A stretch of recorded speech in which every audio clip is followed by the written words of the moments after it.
જે ભગવાન તમારું નિલેશ રાવત. હા શું તકલીફ હતી આપને? મારે બીપીની પ્લસ બંને ગોળાની તકલીફ હા હતી. તો અહીંયા આવ્યા પછી આપને કેમ છે અત્યારે? અત્યારે તમે મારા જે અમુક એક્યુપ્રેશર પોઈન્ટ દબાવ્યા હાજી એ પછી બિલકુલ દુખાવો ગાયબ થઈ ગયો. પછી અમારી દવા લેવાથી તમને જે બીપીનો પ્રોબ્લેમ હતો એ એક બીપી દવા મેં લગભગ મને ફાયદો થઈ ગયો છે. 10 દિવસથી બીપીની દવા મેં લીધી જ નથી. હા એમ છું હા અત્યારે નથી લેવી પડતી નહીં દવા? બિલકુલ નથી લેવી પડતી ને કંટ્રોલમાં. અને એમ કીધું કે હવે લેવી જ નહીં પડે. તમને મેં કીધું કે દવાઈ તમારે બંધ કરી દેવી પડશે બીપીની.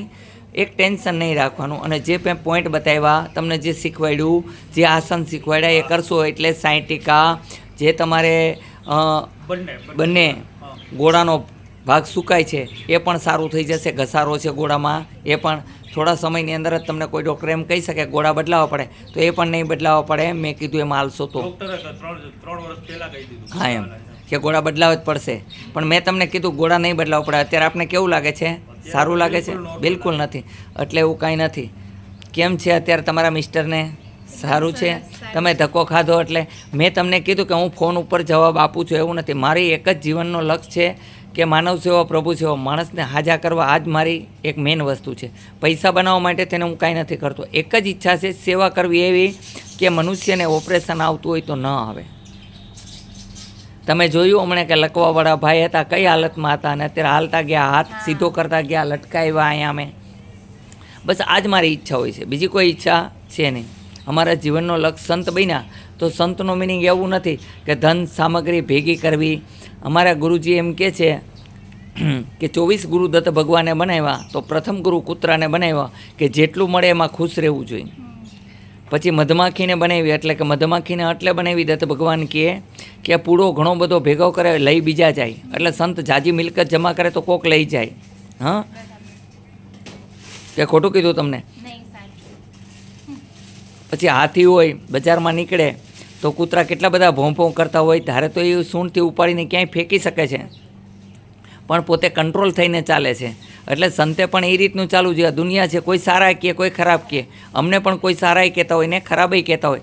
આ દુનિયા છે પણ અમે અમારી રીતથી જીવતા હોય. બહુ લાંબી વાત છે પણ મેં તમને શોર્ટકટ કરી અને મેં તમને એક ભક્તિ હોત બતાવી હતી કે એક જ મંત્ર કરજો દુનિયામાં, ન રામકૃષ્ણ મહાવીર બુદ્ધ પાસે જાજો પણ એક મંત્ર છે સત્યનો, ઓમ પતિ પરમેશ્વરાય નમઃ. આ મંત્ર જાપ કરજો. તમારા બાળકોને એવું શીખવાડજો કે મારા મા બાપ ભગવાન છે તો તમારે ક્યાંય જવાની જરૂર નથી. ચાલો તમે રામનું ભજન કર્યું કે કૃષ્ણનું ભજન કર્યું, એક વખત રાતના સમય કહેજો કૃષ્ણ ભગવાન મને પાણીનો ગ્લાસ પાવ. એક વખત કહેજો, 1,00,000 વાર કહેજો, પાઈ જશે. તમારા વરને કહેજો કે મને પાણી પાવ, દૂધ લઈને દોડશે. મને બળતરા થાય છે ને એટલે દૂધ લઈને દોડશે. છોકરાઓ કહેશે ભગવાન અમે ખૂબ સેવા કરીએ છીએ, અમારે અત્યારે નવા કપડાં લેવા લઈ દેશે. મા બાપ તાત્કાલિક લઈ દેશે. એ તૂટેલા પહેરશે. મેં જોયેલું છે, લાકડાના ભારા ઉપાડતી માને જોઈ છે અને મજૂરી કરીને છોકરાઓના પેટ ભરતી હોય છે. છોકરાઓ છેલ્લે કદર ન કરે ને એટલે એને દુઃખ થાય છે. એટલે મા બાપની કદર કરવી જોઈએ અને સાચી ભક્તિ આ બતાવી. અત્યારે કોઈ પણ તમે મંદિર મસ્જિદમાં જાશો તો તમે જાણો છો ને શું હાલે છે?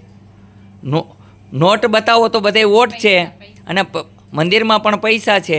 લાઇનમાં વારો તો જ આવી જાય તમારો, VIP લાઇન હોય છે. એટલે અમે તો કોઈ મંદિર મસ્જિદમાં જતા નથી. સત્ય મંદિર જ તમારું ઘર એક મંદિર છે. તો આ બધામાં સહેમત છો મેં કીધી વાતમાં કે ખોટી વાત છે મારી? 100%. એટલે અમે કોઈ મંદિરે જતા નથી. એક જ ધ્યેય, અંદર જ એક મંદિર છે બસ. આત્મા સો પરમાત્મા. ઈશ્વર કહે છે મસ્તકમ બ્રહ્મ સ્વરૂપમ હૃદય વિષ્ણુ પૂર્ણ શરીરમ શિવ શિવ આયખું સૂર્ય ચંદ્ર કાન અશ્વિની કુમાર જીભ સરસ્વતી રૂવાટી 9 લાખ તારા અગ્નિ તમારામાં, વરુણ દેવ તમારા, અનંત ઈશ્વર તમારામાં છે.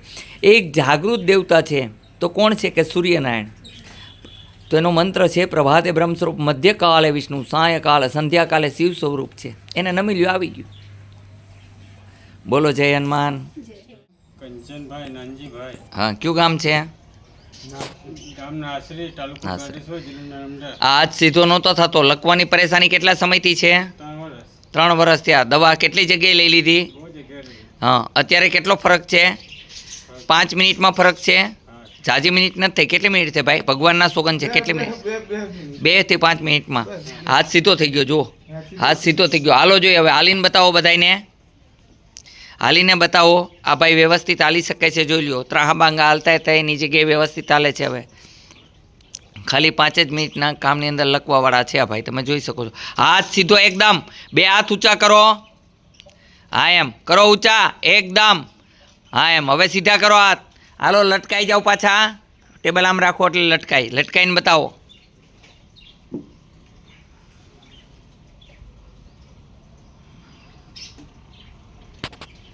હા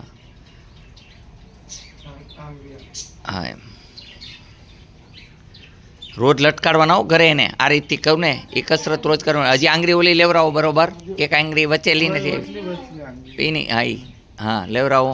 હા બસ, હવે તમે જોઈ શકો છો એ ભાઈ લટકાઈ. ટેબલ લઈ લ્યો ભાઈ, એટલે ખબર પડે બધાને. ના ના બરોબર છે કે નહીં.